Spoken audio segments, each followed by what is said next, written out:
हिंदोस्तां हमारा हमारा। नमस्कार दोस्तों, हमारे लास्ट लेक्चर में मैंने आपको आंशिक अवकलन की किताब में मैंने आपको टॉपिक समझाया था प्रथम कोटि के रैखिक अवकल समीकरण। क्या समझाया था? प्रथम कोटि के रैखिक आंशिक अवकल समीकरण। इस चैप्टर के बारे में मैंने आपको कुछ क्वेश्चंस कराए थे, हालांकि मैंने भी सारे क्वेश्चंस करा दिए। अब इस पार्ट में सेकंड पार्ट की मैं बात करूंगा, जिसमें अगले क्वेश्चंस होंगे। तो आप किताब खोल लीजिए, और किताब खोलने के बाद यदि आपने हमारे पहले पार्ट को या पहले पिछले क्वेश्चन जो आपको आते नहीं हैं, अगर वो आपने नहीं देखे हैं, तो हमारे इस आई बटन पर क्लिक कर कर उस पार्ट 1 को आप देख सकते हैं, या डिस्क्रिप्शन में भी आप इसे देख सकते हैं। अब हम शुरुआत करते हैं। तो शुरुआत में अब आप किताब खोल लीजिए। तो अब मैं आपको क्वेश्चन बता रहा हूँ, उससे पहले आपको थ्योरी बता देता हूँ। तो थ्योरी में सबसे पहले आता है लाग्रांज विधि। अब तीसरी पार्ट चल रही है, मैं आपको पहले बताता हूँ मैंने पहले आपको क्या बताया था। सबसे पहले मैंने आपको क्या बताया था? मैंने सबसे पहले आपको विलोपन करना, क्या करना? विलोपन करना आपको मैंने सिखाया था। पहला पॉइंट हो गया विलोप।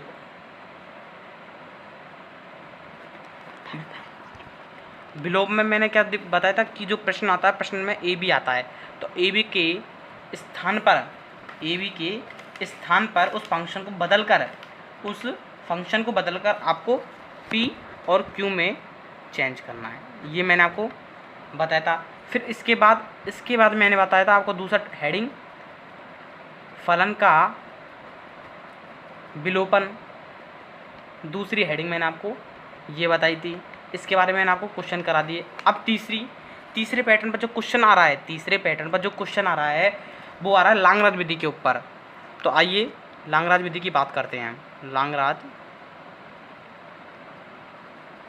विधि, तो इस विधि की थ्योरी आपको स्क्रीन पर दिख रही है, मैं बोल देता हूँ। इस थ्योरी की विधि आपको स्क्रीन पर दिख रही है, मैं बोल रहा हूँ, ध्यान से इसे सुनिए, फिर इसका मैं आपको समझाऊंगा। यदि कोई अवकल समीकरण आपको क्या दे रखी है,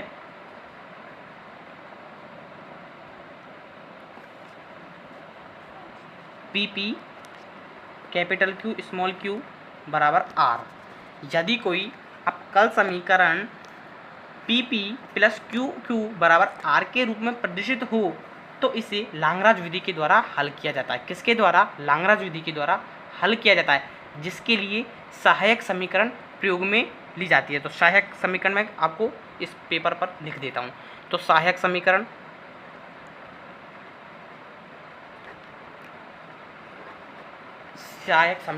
तो सहायक समीकरण क्या है, आइए देखते हैं। ये है dx बटे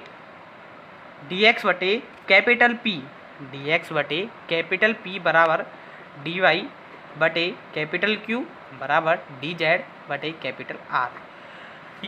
अपन क्या करते हैं, पहले लाग्रांज विधि में यदि कोई एक अवकल समीकरण, मतलब प्रश्न आपको इस रूप में दे रखा होगा, इस रूप में आपको प्रश्न दे रखा होगा।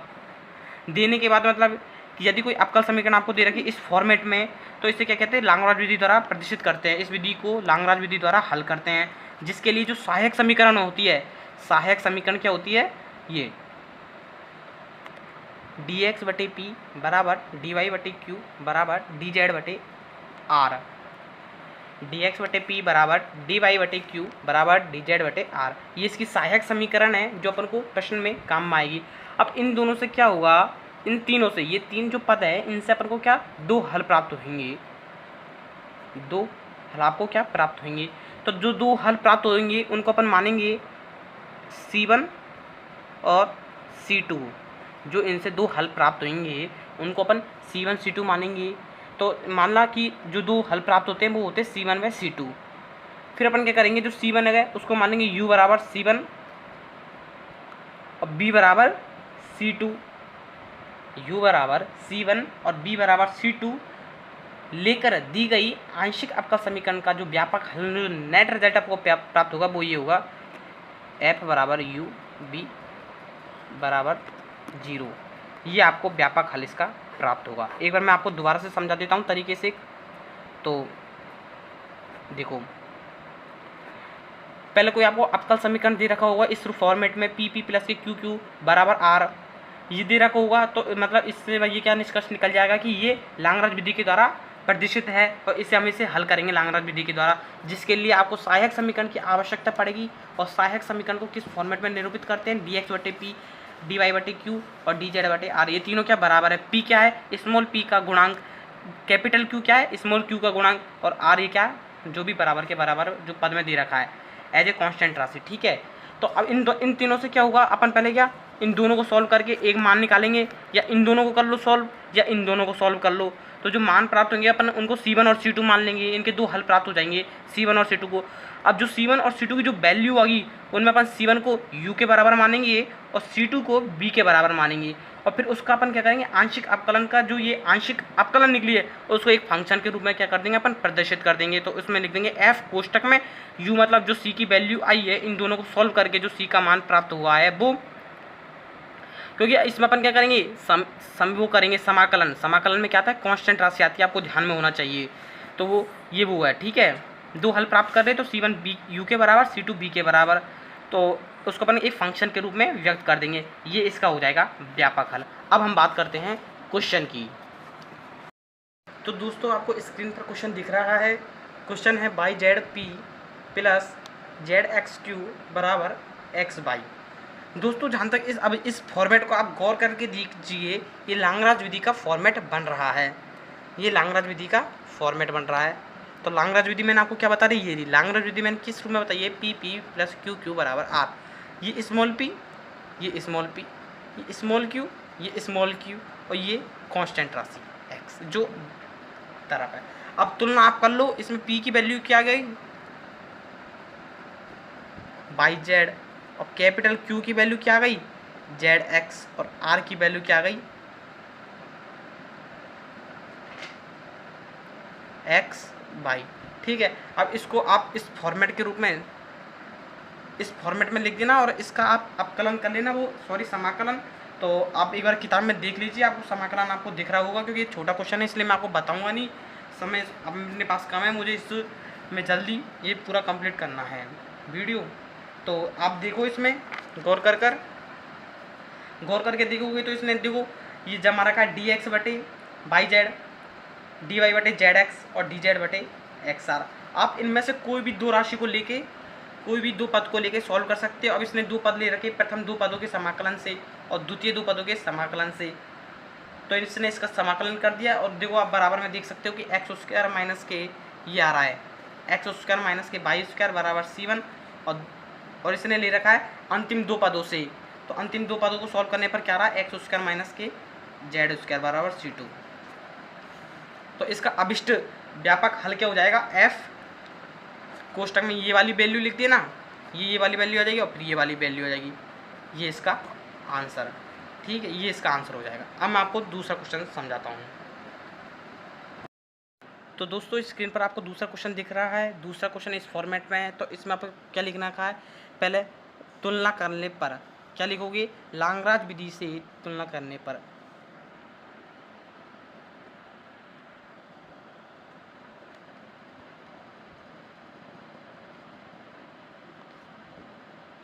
ठीक है, तो लांगराज विधि से तुलना करोगे तो इसमें कैपिटल P की value y plus Z, comma फिर कैपिटल Q की वैल्यू z प्लस x, और R की वैल्यू क्या हुई x प्लस y। ठीक है, अब वही सहायक समीकरण से, तो सहायक समीकरण से क्या हो जाएगा, dx/p, सहायक समीकरण पहले आप लिख दीजिए, dy/q और dz/r।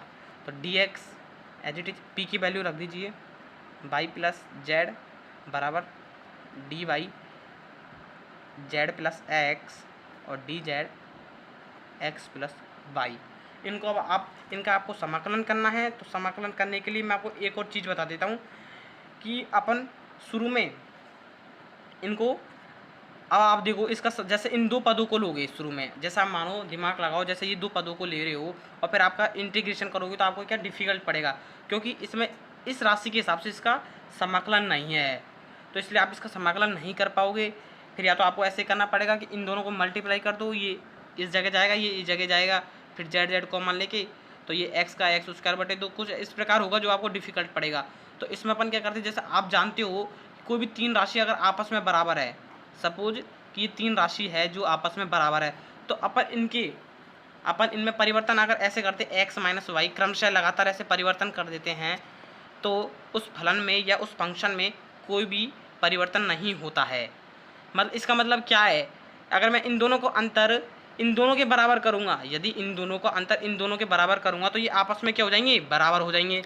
इसी प्रकार जैसे उदाहरण ले लो, जैसे x बराबर 1 माना, y बराबर 1 और z बराबर 1, क्योंकि ये तीनों आपस में बराबर है तो इसलिए अपन को तीनों संख्या सेम सेम सेम माननी पड़ेगी। जैसे अब 1 माइनस के 1, इस 1 माइनस के 1 और पहले ये लिया मैंने तो ये यहाँ लिख दिया, ये लिया ये यहाँ लिख दिया। अब इन दोनों को ले रहा हूँ तो ये क्या हो गया 1 माइनस 1, तो देखो 0 बराबर 0 बराबर 0, तो निष्कर्ष वही निकला। तो इसी प्रकार अब इन दोनों में गौर करके देखिए, जैसे ये दोनों संख्या है मतलब राशि टर्म्स है, तो मैं इनको क्या दिस माइनस दिस कैसे लिखूँगा, dx माइनस dx माइनस इस वाले फंक्शन में से इसको घटा रहा हूँ तो नीचे वाले में क्या हो जाएगा चेंज, तो y प्लस जेड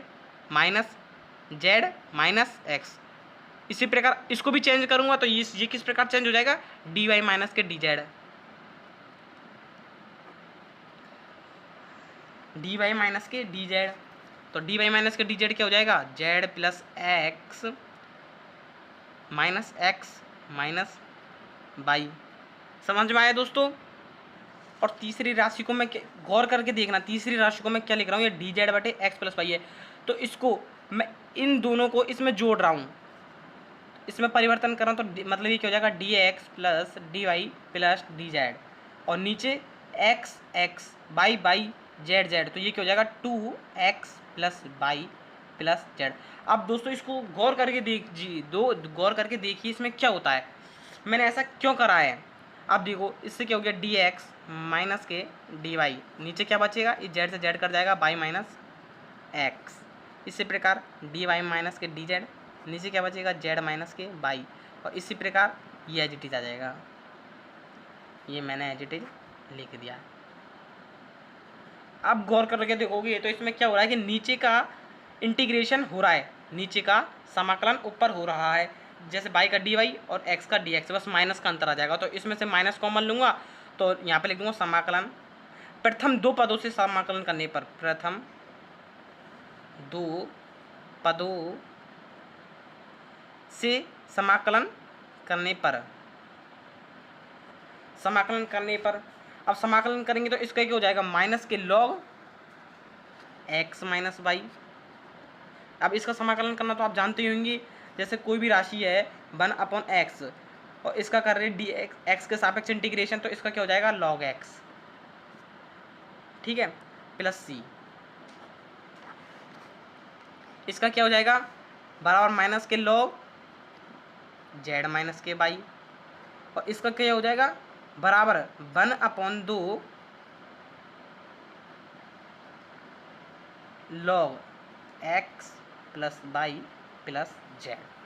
समझ में आ गया दोस्तों, ये मैंने कैसे किया मैं आपको फिर से एक बार बता देता हूँ। देखो पहले मैंने इसका क्या करा, इंटीग्रेशन कर दिया, तो 1/x मतलब इसको फंक्शन मान लो x, ये dx है मतलब इसी का फॉर्मेट है, नीचे मैं इसमें से माइनस कॉमन ले लूँगा तो ये हो जाएगा x माइनस वाई, जो ऊपर इसका समाकलन हो रहा है, ऊपर इसका क्या हो रहा है समाकलन हो रहा है। जैसे इसको मैंने क्या लिख दिया, देखो गौर करके, माइनस dx बटे dy x माइनस के y, तो इसका क्या मतलब नीचे, अब जैसे मैं इसको x मान ले लेता हूँ, नीचे वाली समीकरण को, ये नीचे जो x माइनस वाई लिख रखा है मैं इसको t मान रहा हूँ, x माइनस वाई को मैंने माना t, तो इसका पहले अपकलन करूँगा तो क्या हो जाएगा dx माइनस के dy बराबर के dt, तो इस जगह क्या लिख दूँगा ऊपर dt, है ना, क्योंकि मैंने इसका अपकलन करा है, और बटे इसको मैंने क्या माना t। अब इसका इंटीग्रेशन करेंगे तो क्या हो जाएगा log t। तो इस प्रकार मैंने इसको सॉल्व किया है, ये आपको समझ में आ गया ये फॉर्मेट, ठीक है, तो ध्यान रखना। तो पहले मैंने क्या ले रहा हूँ, पहले दो पदों को ले रहा हूँ, शुरू के दो पदों को ले रहा हूँ, तो शुरू के दो पदों का मैंने इंटीग्रेशन करा तो ये आया माइनस के log x माइनस वाई बराबर माइनस के log z minus Y plus log c1, माना मैंने log c1, एक कांस्टेंट राशि है c1 कोई कांस्टेंट राशि है, कांस्टेंट राशि है c1, और ये पूरा अगर लॉग ले लूँगा तो भी कोई फ़र्क नहीं पड़ेगा इस चीज़ पर, क्योंकि ये कांस्टेंट है तो लॉग भी क्या कांस्टेंट है, क्योंकि लॉग का मान आप जानते हो अगर बेस ई है तो उसका मान 2.303 ये होता है। समझ में आया दोस्तों? मैंने आपको इतना समझाया। अगर आपको फिर भी समझ में नहीं आता है तो हमें कमेंट बॉक्स में करके बताइए। मैं आपको इस सॉल्यूशन की तरीके की PDF धरी है तो मैं PDF आपको भेज दूंगा, या हमारी ईमेल ID onlinebestpoint1@gmail.com है, उस पर आप हमें मैसेज या प्रतिक्रिया आपकी भेज सकते हैं। ठीक है, तो ये बराबर log C1 है, ध्यान रखना। अब ये माइनस से माइनस कर जाएगा, इसमें भी आप माइनस ले लीजिए, क्योंकि कांस्टेंट राशि तो कांस्टेंट राशि उसमें माइनस हो चाहे प्लस हो। ठीक है, अब इन दोनों को लूँगा तो देखो ये क्या हो जाएगा, लॉग ये इस जगह आएगा तो ये माइनस हो जाएगा, तो ये फॉर्मूला बन गया लॉग A माइनस के लॉग B। तो ये क्या हो जाएगा, लॉग A/B x माइनस के बाई और z माइनस के बाई बराबर लॉग C1। अब तुलना करोगे तो C1 की वैल्यू क्या होगी, क्या आ गई, x माइनस बाई बटे z माइनस के बाई, ये C1 की वैल्यू आ गई। अगला पहला और मैं तीसरा पद ले रहा हूँ। अगला मैं क्या ले रहा हूँ, इस राशि में पहला ये वाला और ये वाला ले रहा हूँ। इन दोनों को सॉल्व करूँगा तो थोड़ा, ये कोई से भी ले सकते हो आप, ये दोनों भी ले सकते हो चाहे ये दोनों भी ले सकते हो। इन दोनों को तो अपने ले लिया, अब तीसरे का लेना, किसके साथ ले लो, या पहले के साथ ले लो या दूसरे को साथ ले लो। किताब में पहला ले रखा है इसलिए मैं आपको पहला लेके बता रहा हूँ। और वैसे आप दूसरा लोगे तो आंसर तो मतलब थोड़ा चेंज हो जाएगा, लेकिन आपका आंसर वो सही रहेगा, वो आपका गलत नहीं रहेगा। तो मैं पहला और तीसरा ले रहा हूँ। तो पहला और तीसरा देखो गौर करके आप किताब में देख लीजिए, अगर आप नोट्स बना रहे हो मेरे साथ साथ तो वो उचित है। तो देखो पहला और तीसरा लेने पर ये आ रहा है मेरा dx माइनस के dy बटे y माइनस के x बराबर के dx प्लस के dy प्लस dz बटे x plus y plus z बराबर, मतलब ये दोनों ले लिए मैंने, इसमें से मैं माइनस कॉमन ले रहा हूँ तो ये माइनस बाहर आ गया। मैं डायरेक्ट कर दूँ तो डायरेक्ट करना हो तो देखो एक बार गौर करके, इसमें से माइनस बाहर निकाल रहा हूँ तो ये माइनस बाहर आ गया, ये हो गया x। डायरेक्ट कर रहा हूँ, इस चीज़ को ध्यान से देखना, और ये हो गया y। ठीक है, मैं और भी, ठीक है। अब क्या कर, इस वाली राशि को इधर की तरफ लेके जा रहा हूँ तो ये क्या हो गया, dx माइनस के dy x माइनस के y प्लस dx प्लस के dy प्लस dz, और इधर 2 भी है तो ये 2 इससे मल्टीप्लाई हो जाएगा तो ये हो गया 2 बटे x plus y plus z बराबर 0। तो दोस्तों आपको मतलब ये वाली स्टेप समझ में आ गई। इसमें पहले लिख रहा था बाई माइनस एक्स, मैंने इसमें माइनस कॉमन ले लिया तो माइनस कॉमन होने से ये क्या हो गया, एक्स माइनस बाई में चेंज हो चुका है। इसे ध्यानपूर्वक देख लीजिए। अब इसका क्या करना है, पूरे का समाकलन करना है। तो देखो समाकलन आसानी से हो गया, इसका क्या हो गया 2 log एक्स माइनस के by plus log x plus Y plus Z बराबर 0। समझ में आ रहा है? अब इसको मैं इस 2 वाले को इस जगह लेके जा सकता हूँ इसकी घात में, तो ये क्या हो जाएगा, log एक्स माइनस बाई का square plus log x plus Y plus Z बराबर 0। ठीक है, अब इसको और क्या, और सॉरी इसमें आपके साथ आएगा log C2। क्या आएगा, log C2, जिसको मैं भारी मान रहा हूँ, log C2। समझ में आ रहा है ना मैं क्या करते जा रहा हूँ? अगर नहीं आ रहा तो आप हमें कमेंट बॉक्स में जरूर करके बताइए। अब ये फॉर्मूला बन गया log A plus log B, तो ये क्या हो जाएगा, x प्लस, मैं डायरेक्ट कर रहा हूँ, एक्स माइनस बाई का whole square multiply X plus Y plus Z बराबर C2। तो ये अपन के C1 और C2 के मान आ चुके हैं। समझ में आ गया ना मैंने कैसे बताया? C1 के मान आप देख लीजिए, C1 का मान ये है, और C2 का मान आप देख लीजिए ये है। C2 का मान आपका ये आ चुका है। अब वही, अब इसमें मैंने आपको क्या बताया, C1 को U मान लेते और C2 को B मान लेते, तो उसको इसका व्यापक हल क्या हो जाएगा, ये मैं इसका व्यापक हल लिख रहा हूँ, व्यापक हल। तो व्यापक हल इसका क्या हो गया, FU/B बराबर 0।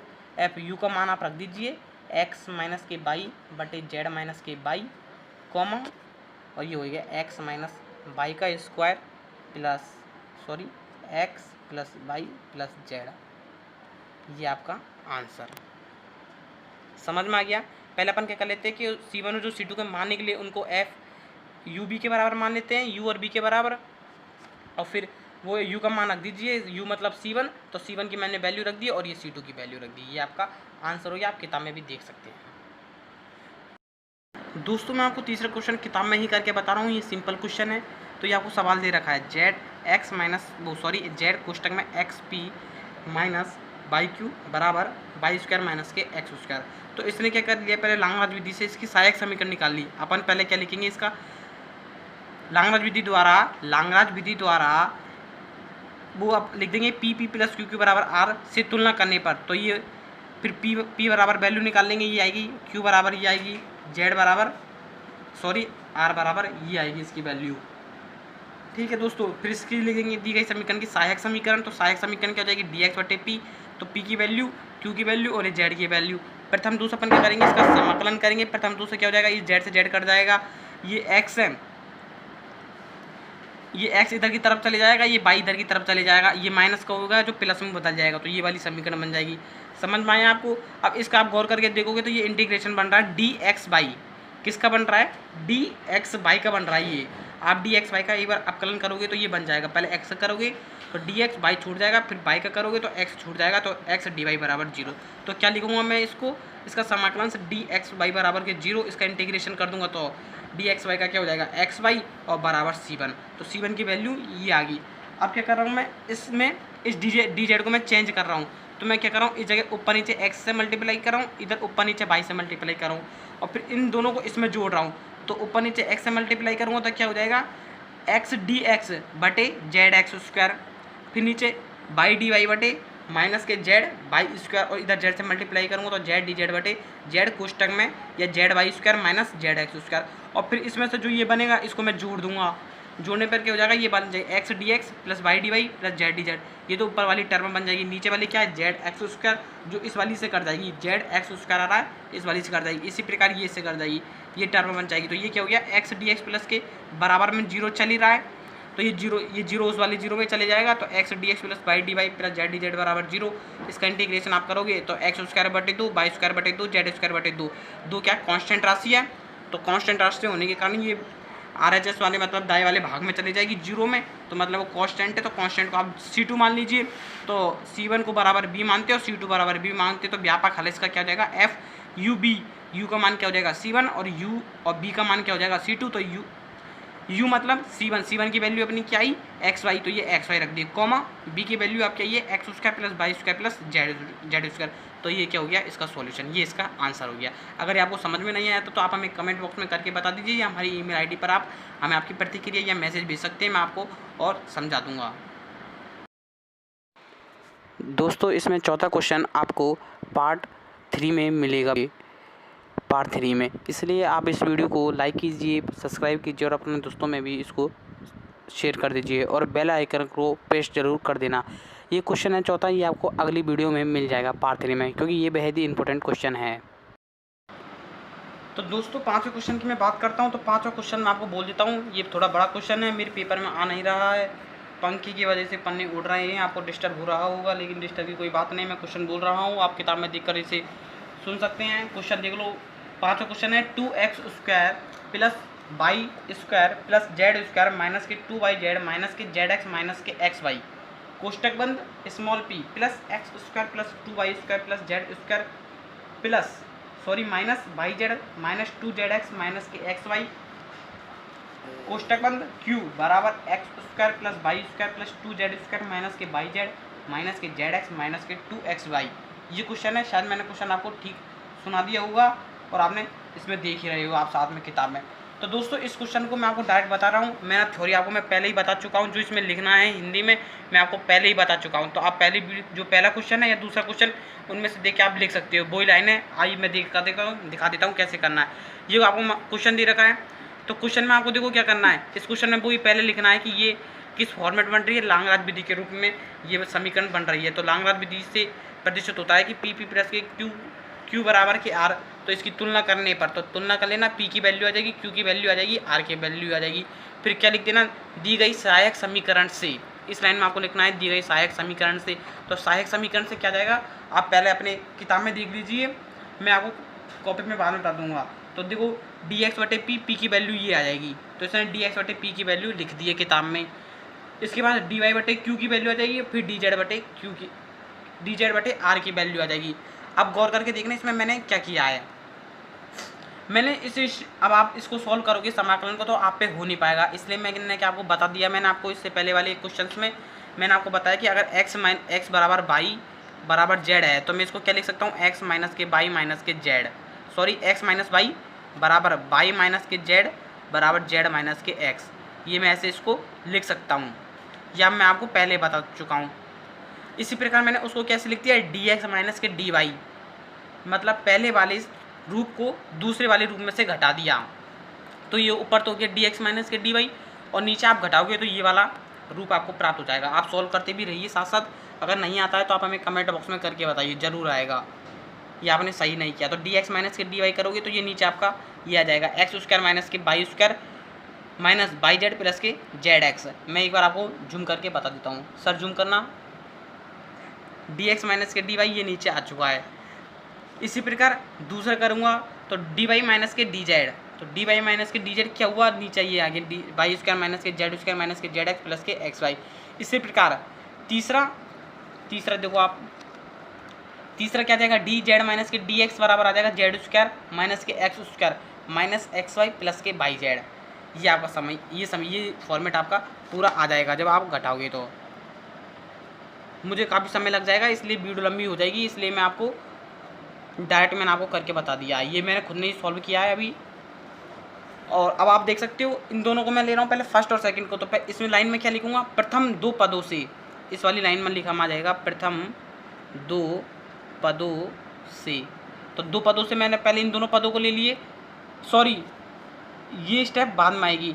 अब इन दोनों को और सॉल्व करते हैं तो ये dx माइनस के dy ये एज इट इज आ गया, ये फॉर्मूला बन रहा है a माइनस बी का, तो a minus A square minus B square, A square minus B square का सूत्र क्या होता है, a माइनस बी और a प्लस बी दोनों गुणनफल में, ये आप अच्छी तरह से जानते हो, आप BSc के स्टूडेंट हो इसलिए मुझे बताने की आवश्यकता नहीं है। तो ये हो जाएगा x minus Y into X plus Y, और इन दोनों में से आप एक्स जेड कॉमन ले लिए तो क्या बचेगा, x माइनस के वाई, और पूरे फॉर्मेट में से x माइनस के वाई कॉमन आ जाएगा, तो ये x माइनस के वाई कॉमन आ गया, कोष्टक में बचेगा x plus Y plus Z. इसी प्रकार ये और ये आ जाएगा। नहीं आता है तो आप हमें कमेंट बॉक्स में करके बता दीजिए, मैं आपको पर्सनली इन्फॉर्म करके बता दूंगा या ईमेल आईडी पर आपको मैं बता दूंगा। ये वाली स्टेप आ जाएगी। तो अब इन दोनों को ले लीजिए। अब यहाँ पे लिखो प्रथम दो पदों से, तो प्रथम दो पदों को लोगे तो ये वाला टर्म और ये वाला टर्म कट जाएगा। अब देखो नीचे का समाकलन ऊपर बन रहा है, तो डेट सॉल्व इसको लिख देना आप log x माइनस के बाई, ये बराबर में क्या हो जाएगा log y माइनस के जेड बराबर के log c1, एक कांस्टेंट राशि मानेंगे c1। ये वाली राशि इस तरफ आ जाएगी तो log x माइनस के वाई माइनस के log y माइनस के जेड, तो ये क्या बन जाएगा x माइनस के वाई बटे वाई माइनस के जेड बराबर c1। इसी प्रकार आप द्वितीय और तृतीय दोनों टर्म्स दोनों पदों को लोगे तो उसी प्रकार ये c2 की वैल्यू आ जाएगी। अब देखो उत्तर में, अगर आप किताब के उत्तर में देखोगे तो इसने क्या लिख रहा है, पहला और दूसरा, पहला तो ये दोनों पद ले लिए उसके बाद ये पद ले लिए, तो ये आंसर आया। आप पहला और तीसरा भी लोगे तो इसमें बस ये एक्स वाई की जगह क्या जाएगा, एक्स जेड आ जाएगा। तो ये आंसर भी आपका सही है, आपका जो बोर्ड वाला है वो नंबर नहीं काटेगा, ये आपका बिल्कुल सही है, कोई आपको रोक नहीं सकता। तो आप उस प्रकार भी कर सकते हो। ये आपका सॉल्यूशन मैंने आपको बता दिया है तरीके से, और आपको समझ में नहीं आता तो आप हमें पूछ सकते हो। वैसे मैंने आपको नॉर्मली इसको डिटेल में बनाती। और मैं एक बार फिर से कहना चाहता हूँ, अगर आपको इसकी PDF चाहिए तो आप हमें कमेंट बॉक्स में कमेंट करके बता दीजिए, या हमारी email ID online best point 1 पर इसे मैसेज करके आप हमें बता दीजिए। वैसे जहाँ तक आपको समझ में आ गया होगा। अब मैं अगले प्रश्न की बात करता हूँ। तो दोस्तों मैं छठे क्वेश्चन की बात करता हूँ। छठा क्वेश्चन आपको किताब में बता रहा हूँ, मैं उसी चीज़ को आपको बताऊँगा कॉपी में जिसमें आपको डाउट आएगा, और मुझे पता है आपको डाउट किस में आएगा। अब ये छठा क्वेश्चन है, छठा क्वेश्चन को आप गौर करके देख लीजिए। ये लांगराज विधि का फॉर्मेट बन रहा है, PP प्लस QQ प्लस के R, इसका फॉर्मेट बन रहा है। अब ये 2xz है, इसको आप बराबर के उस तरफ ले जाओगे तो ये माइनस का हो जाएगा। तो वही उस लांगराज विधि से आप तुलना कर लेना, P की वैल्यू निकाल लेना, Q की निकाल लेना और R की निकाल लेना। फिर सहायक समीकरण आप लिख दिएगा ना, dx बटे P dy बटे Q dz बटे R। dx बटे P की वैल्यू आपने लिखी दी है, कोष्टक में आपको दे ही रखा है ये, और Q की वैल्यू लिखी दी है, और ये माइनस बाहर की तरफ चली जाएगा, राइट हैंड साइड की तरफ, दाएं पक्ष की तरफ चले जाएगा, तो ये माइनस का हो जाएगा। तो माइनस के होने के बाद ये आपकी वाली स्टेप ये आ चुकी है। अब इसने पहले प्रथम दो पदों को ले लिए, सॉरी अंतिम दो पदों को ले लिए। अंतिम दो पदों से क्या होगा, माइनस के 2x माइनस के 2x कट जाएगा, तो ये dy बटे बाई, तो ये हो जाएगा log बाई बराबर log z बराबर के log क्या हो जाएगा, log c1। अब log बाई माइनस के इस जगह लेके आ रहा हूँ तो log बाई माइनस के log जेड, तो ये हो जाएगा log बाई बटे log जेड बराबर के log C1। तुलना कर लेना, तो बाई बटे जेड बराबर C1, तो बाई बराबर जेड बराबर। यहाँ तक तो मैंने आपको स्टेप समझा दिए किताब में ही, तो ये मुझे लिखने की आवश्यकता नहीं है। अब यहाँ से आप गौर करके देखना, मैं इसको पन्ने में आपको बता दूंगा, एक बार आप पहले गौर करके देख लीजिए। अब इसने क्या करा है कि एक्स बाई जेड गुणक लेने पर, इसका मतलब ये है कि जो 3 राशि है, आप ये वाले दोनों को ले लिए, अब इन दोनों में से इस वाले को लेना पड़ेगा। इसको आप इसके साथ ले लीजिए या इसको इसके साथ ले लीजिए। तो इसका अगर आप समाकलन करोगे तो ये बहुत ही कठिन पड़ेगा, मतलब हो नहीं पाएगा। तो इसको सरल करने के लिए मैं क्या करूँगा कि मैं दोनों तरफ इधर x से मल्टीप्लाई करूँगा, नीचे x से गुणा करूँगा, इधर y से गुणा करूँगा, इधर y से, इधर z से गुणा करूँगा, इधर z से गुणा करूँगा। ठीक है, अब गुणा करने पर क्या होगा, ये वाली स्टेप आएगी। अब ये वाली स्टेप कैसे आएगी मैं बता देता हूँ, देखो कैसे आएगी। इसके लिए मैं आपको कॉपी में बता रहा हूँ। तो दोस्तों अब देखो x बाई जेड का गुणक, इसको x से मल्टीप्लाई करूँगा इन दोनों को, फिर y से और फिर z से। ठीक है, अब देखो इसको x से मल्टीप्लाई करूँगा और ऊपर x है, फिर इसको y से, इसको z से करूँगा, तो इन तीनों को मैं जोड़ दूंगा। तो ये ऊपर वाली स्टेप तो क्या आ जाएगी, x dx plus y dy plus z dz, ये वाली स्टेप आ जाएगी। अब ये वाली स्टेप देखो गौर करके कैसे आएगी, ये इस प्रकार आएगी। अब आप उसमें गौर करके देख लीजिए, ये लिख रखा है ना dx बटे p, जो p की value by square plus Z square minus के एक्स स्क्वायर, इसको मैं x से मल्टीप्लाई करूँगा तो ये बन गया x by square plus x Z square minus के एक्स क्यूब। फिर दूसरी वाली राशि q, जिसको मैं किससे मल्टीप्लाई करूँगा, बाई से, तो वो क्या बन जाएगी, माइनस के 2x बाई स्क्वायर माइनस के 2x जेड स्क्वायर, तीसरी वाली राशि आ गई। ठीक है, अब वो नीचे वाले, अब मैंने सबों में से क्या ले लिया, x कॉमन निकाल लिया बाहर, तो x बाहर निकाले तो देखो क्या हुआ, x by square plus Z square minus के एक्स स्क्वायर माइनस के बाई स्क्वायर माइनस के 2y स्क्वायर माइनस के 2z स्क्वायर। समझ में आया। अब देखो ये, अब एक्स स्क्वायर कैसा है, जब ये वाली एक्स स्क्वायर में से मैंने किसको घटा दिया, सॉरी ये वाली जो एक्स स्क्वायर है इसमें से मैंने माइनस और कॉमन ले लिया, तो माइनस बाहर की तरफ आ जाएगा, ये मैंने माइनस लगा दिया बाहर की तरफ। ठीक है, अब ये बाई स्क्वायर में से माइनस के 2 जाएगा, तो माइनस के बाई स्क्वायर बचेगा, जिसमें से मैंने माइनस ऑलरेडी बाहर ले रखा है, तो वो प्लस का हो जाएगा। ये एक्स स्क्वायर प्लस का हो गया, बाई स्क्वायर प्लस का हो गया, और प्लस के जेड स्क्वायर माइनस के 2z स्क्वायर में से माइनस के जेड स्क्वायर बचेगा, जो क्या बन जाएगा, जेड स्क्वायर। ठीक है, आप किताब पे आ जाते हैं। तो देखो ये स्टेप आ गई, ये स्टेप मैंने आपको समझा दी किस प्रकार आई। अब इसने क्या कर लिया, ये वाली राशि और ये वाली राशि, अंतिम 2 पद ले लिए। ठीक है ना, तो ये पहली वाली को अपन ने चेंज कर दिया, पहली वाली राशि को ये चेंज कर दिया। इन दोनों को लेने से क्या हुआ, एक्स से एक्स कट गया, अब जो माइनस आया वो माइनस से इस वाले माइनस से कट गया, तो क्या बचा, डी जेड बटे बटे जेड बराबर के, और ये 2 है ये इस तरफ चले गया, तो ये 2 X D X Y D Y और जेड डी जेड, 2 को अंदर मल्टीप्लाई कर दो, तो इससे क्या बन रहा है, नीचे का ऊपर, मतलब जो नीचे का समाकलन है वो ऊपर बन रहा है इसका समाकलन। तो जिनका समाकलन क्या हो जाएगा, वही लॉग, इसका क्या हो जाएगा, लॉग जेड बराबर के log X square plus log Y square plus के लॉग जेड स्क्वायर। इस वाली राशि को इस जगह ले जाइए, तो ये क्या हो जाएगा, X square plus Y square plus Z square बटे जेड, ये इसका आंसर हो जाएगा। और या आप इसको, अब देखो इसने क्या करा, ये डी जेड वाली जो राशि है इसको इस जगह लेके गया है, इस जगह लेके गया है, जब तो जेड नीचे की तरफ आया है। अगर ये चाहता तो ये इसको इस जगह ले जाता, तो जेड बटे ये नीचे की तरफ आ जाता, तो स्टेप तो वही आपकी सही होती। लेकिन अपने क्या इसको इस प्रकार सॉल्व किया है कि जो C1 की वैल्यू बाई बटे जेड नीचे आई है ना, तो नीचे जो जेड है वो हर में आया। इसी प्रकार अपन कोशिश ये करते हैं कि जो नीचे राशि होती है वो अगर लगभग आ रही है आपके सॉल्यूशन में, अगर ये चीज़ आ रही है तो आप उसको नीचे रखिए। इसलिए ये X square plus Y square Z square, ये C2 की वैल्यू होगी, ये C1 की वैल्यू। तो अपन क्या लिख देंगे, व्यापक हल एफ कोष्टक में यू मतलब C1 और बी मतलब C2, तो C1 की और C2 की वैल्यू रख दी, ये आपका आंसर हो गया। तो हम नेक्स्ट क्वेश्चन की बात करते हैं। दोस्तों ये 7वां क्वेश्चन में आपको एक नई वीडियो बनाऊंगा पार्ट 3, जिसके बारे में मैं आपको बताऊंगा, क्योंकि इस जो 7वां क्वेश्चन है, 7वां क्वेश्चन में एक नया रूल आता है, रैखिक समीकरण रूल। ये मैं आपको व्याख्या से समझाऊंगा नेक्स्ट वाली वीडियो में। पहले मैं थोड़ा बहुत आपको समझाता हूँ। ये स्टेप आपको ये दे रखी है, वही अपन सहायक समीकरण निकालेंगे, पी की वैल्यू आप निकाल लेना लांगराज विधि द्वारा, क्यू, और इस फॉर्मेट में अपन जमा देंगे। प्रथम 2 को सॉल्व करेंगे तो y बराबर 3x प्लस सी, मतलब C1 की वैल्यू ये आ गई y माइनस के 3x। कैसे आई, ये 3 मतलब ये तो मतलब क्या है, dx का क्या हो जाएगा x, और इसको हो जाएगा 1/3 यही तो होगा। अब 3 को इधर ले जाइए तो ये क्या हो जाएगा, 3x बराबर के y बराबर के C1, तो y बराबर क्या हो जाएगा सी 3x प्लस के सी एज ए कॉन्स्टेंट, ये माइनस में ले लो चाहे प्लस में ले लो, जो कॉन्स्टेंट है तो वो तो कॉन्स्टेंट ही है, ठीक है, इससे कोई मतलब नहीं है। अब अब तृतीय पद को ले लीजिए, पहला और अंतिम पद को लेंगे तो ये लिख दिया है जिट स्टेप। अब इस स्टेप में अपन ने क्या किया है कि ये dx है, अब ये जो y माइनस के 3x है, इस 3x को इधर लेंगे, इसलिए c1 की वैल्यू इसको मैं क्या लिख सकता हूँ c, या c1 भी मैं इसको लिख सकता हूँ।